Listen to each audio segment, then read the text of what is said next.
comes to Barrett-Jackson, Palm Beach, if the bidders can't find something they like, well, they're just not looking hard enough. There really is something for everybody here, but who doesn't want to go eastbound and down in a 77 Pontiac Trans Am Special Edition like this, looking just like the movie car with the CB antenna. And this one even more special because it was owned by the legend himself, Burt Reynolds, supposedly the last car that he titled and registered. Wow, there's a lot more to see though, eastbound and down.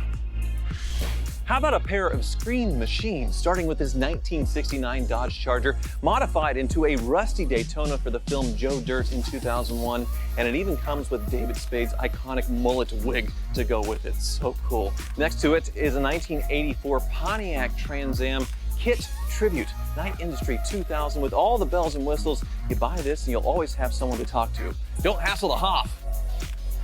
Many people move to Florida to find their own little slice of Margaritaville, and here's their chance to buy a car formerly owned by Jimmy Buffett, a 1958 Nash Metropolitan. He sold it in 2008 and it's been beautifully restored. But let's not waste away.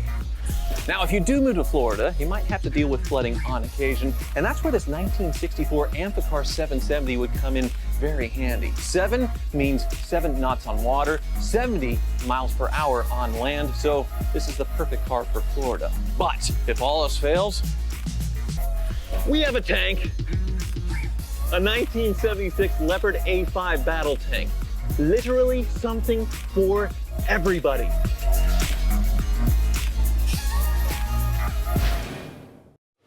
Now, here is the movie star car that April introduced us to earlier. David Spade's personal ride in the movie Joe Dirt Daytona. So this car started life as a 1969 Dodge Charger that was actually nicely restored. If you pop the hood, you actually see it was probably a plumb crazy car. And that 440 engine, freshly built, looks like a nice restoration, right? But then they went for the movie and made it into this sort of patina, faux-tina Joe Dirt Daytona. So in the film, he needed some hoopty to get around in, and this thing was available for him to buy for cheap to get around in the movie. But he was actually chasing his Hemi dreams. What he really wanted, what he was chasing, was this Hemi GTX that was orange. David Spade, being a car enthusiast, he was the star of the film, obviously picked some cool cars for that. But this one got a lot more screen time. It was made it to look like the Daytona of 1969, but it isn't the real deal. Has all this fake patina, and it even comes with Joe Dirt's signature mullet. David Spade wore, you get the mustache, you get the mullet, you can put it on, wear it, and drive around. Just hilarious. I don't think we'll call this business in the front, party in the back, though. But the one thing I can tell you, the reason I absolutely know it's not a real deal Charger is because at one point he has to, he's trying to break away from someplace and he goes through a barrier and the rear wing gets knocked off. And I'm like, well, if this was a true Daytona, that rear wing is very solid. You can't get rid of that thing. And if you look at the VIN on this car, the one thing it's missing is an XX, which would have meant that it's a real deal. So it's a Charger, born a 318, but that was an upgraded engine in it. Right, yeah, the original wings on the Daytona in 1969 would have been reinforced all the way to the frame. And it's kind of funny, Joe Dirt's going after that Hemi GTX, but history's talking about $300,000 now. The current bid is sold. The Daytona is the more desirable car than the Hemi GTX.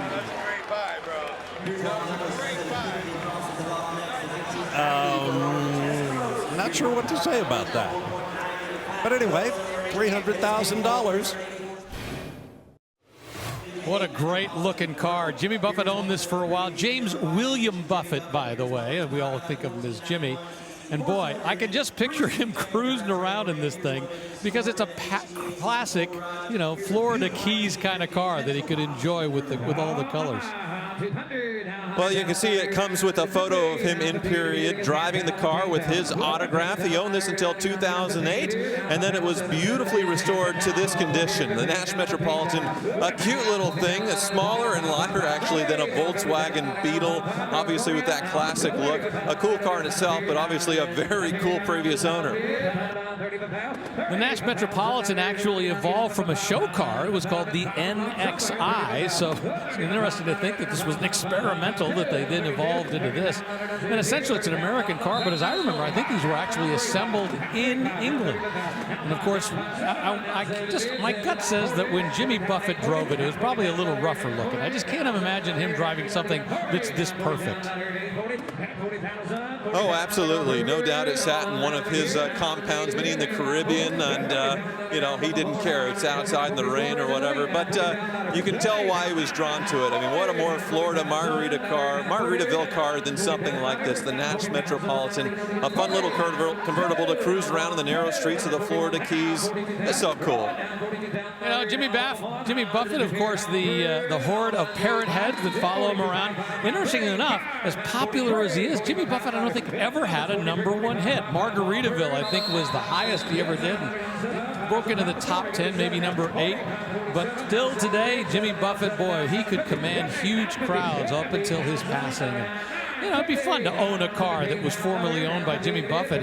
And the restoration on this, absolutely beautifully done, both inside and out.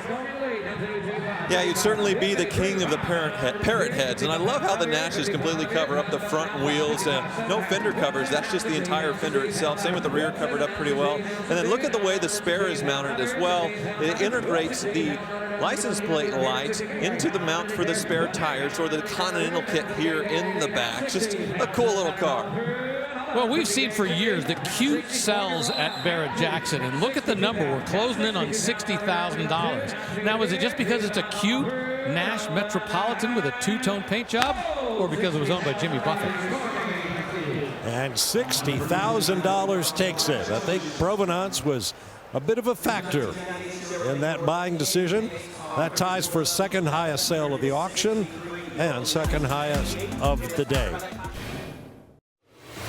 A very special car, and a car, I should note, that set Barrett-Jackson on fire just a few short years ago when one of these things sold for, I believe the number is about $125,000. Rick, this is a 64 Amphicar 770.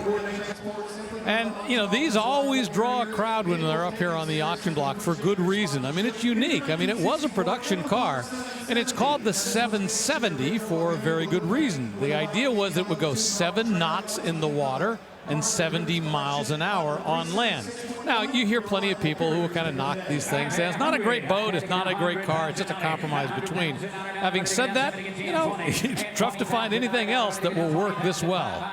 Well, you can see it has a current boat registration in Iowa, good for 2025. I guess you can get it for 2 years, and then you tag it on the back. But come into the rear, you can see the engine is mounted in the back. Here's all the cooling fins going in, but then go low. That's where you're going to see the propellers. And when this thing's driving down the road, yes, those propellers will spin, but you can go full speed into the water and flip a few levers and have some fun. Cruise on the high seas. Yeah, there's a little lever on the bottom next to the next to the gear shift that engages that. By the way, the most important lever, well, it's right here. See that right there? That is the lever that when you close this door and you're going to go in the water, you pull that up and it actually seals the door. If you go into the water without having pulled that up, you got problems. You have not sealed the door, and as a result, you may be going down with a ship. Right, and a big issue with these, obviously dipping them into the Florida salt water or somewhere else, is rust. So the restorations are usually a massive undertaking. And it wasn't until recent years to where you would be rewarded for a high quality restoration like this. The prices have gone up recently. I mean, where else can you buy something that is amphibious and with this much vintage charm? Just so cool. Just looking in the back here, you know, I believe the transmission was actually sourced and created by Porsche, although they weren't the actual builders of it for a long time. Just a little 4-cylinder thing, just enough to get it going. Once again, it's not a great car, it's not a spectacular boat, but where else are you going to find something that's going to do both of those things? Oh, found another bit in the room, and obviously it's not going to be a very balanced car because you want all of that weight in the back. Just like a boat, you have too many people loaded in the front, or say an engine, it won't get up on plane. Not that these really get up on plane, but you get what I mean. $74,000. Well done, John.